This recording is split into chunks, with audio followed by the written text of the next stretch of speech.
मेरे बच्चे, अब तो कुछ ऐसा होने जा रहा है तुम्हारे साथ जिसका अनुमान भी तुम नहीं लगा सकते, क्योंकि तुमने इतनी परीक्षाएं दी, इतना धैर्य रखा। अब वह समय तुम्हारे जीवन में आने के लिए मजबूर है, क्योंकि मेरे बच्चे, जो व्यक्ति कुछ पाने के लिए अपनी जान लगा देता है, तुम्हारी ईमानदारी के साथ मेहनत करता है, उसे उसके कर्म का फल मिलना निश्चित है। कई बार परिस्थितियों को बिगाड़ना भी जरूरी होता है, क्योंकि एक व्यक्ति सक्षम और मजबूत तभी बनता है जब वह कठिन हालातों से गुजरता है। और जो व्यक्ति इस कठिन परिस्थितियों को एक परीक्षा की तरह लेता है और कभी हार ना मानने की ठान लेता है, उसकी जीत तो ईश्वर भी नहीं रोक सकते।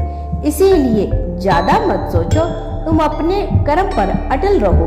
इसीलिए वह समय बहुत जल्द आने वाला है जब तुम अपनी आंखों से अपने सपनों को पूरा होते हुए देखोगे। मेरी कही एक एक बात सच होगी। तुम बस हालातों से हार मत मानना। हो सकता है कई बार तुम्हारे काम में बाधाएं आती हो, रुकावट आती हो, लेकिन तुम्हारी इच्छा शक्ति यदि प्रबल है तो तुम्हें अपने पद से कोई नहीं हिला सकता, और ना ही तुम जो चाहते हो वो पाने से तुम्हें कोई रोक सकता है। मेरे बच्चे, तुम मेरे लिए बहुत खास हो, क्योंकि तुम उन्हीं गिने चुने लोगों में से हो जो मुझे हर परिस्थिति में प्रेम करते हैं। मेरे बच्चे, ईश्वर के लिए हर कोई एक समान अवश्य होता है, लेकिन जो ईश्वर को दिल से मानते हैं, उनसे प्रेम करते हैं, वह उनके लिए बहुत खास होते हैं।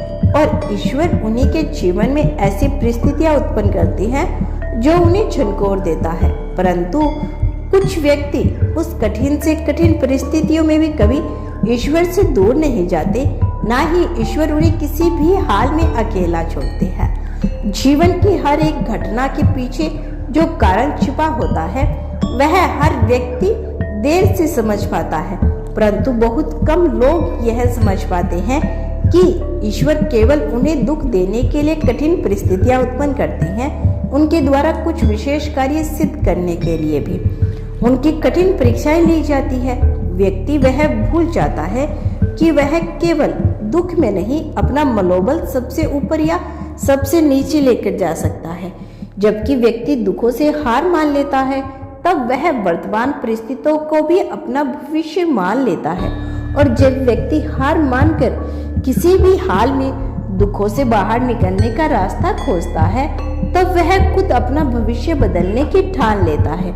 मेरे बच्चे, किसी का भाग्य खराब नहीं होता, कर्म के अनुसार ही सबका भाग्य निर्धारित होता है। यदि कुछ खराब होता है तो वह व्यक्ति का कर्म, यदि कर्म सही होगा तो भाग्य भी अपने आप सही हो जाएगा। बस किसी को कुछ भी क्षण के गलत परिस्थितियों के कारण अपना संपूर्ण जीवन अंधकार में नहीं समझना चाहिए। हर कोई अपना भविष्य बदल सकता है, बस उसमें कुछ करने का साहस और धैर्य होना चाहिए। तुम्हारा सदा कल्याण हो मेरे बच्चे।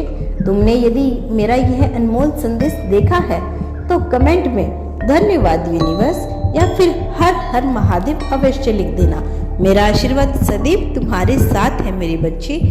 जो इस संदेश को पूरा सुनते हैं, उन्हें ही महादेव जी की विशेष कृपा मिलती है।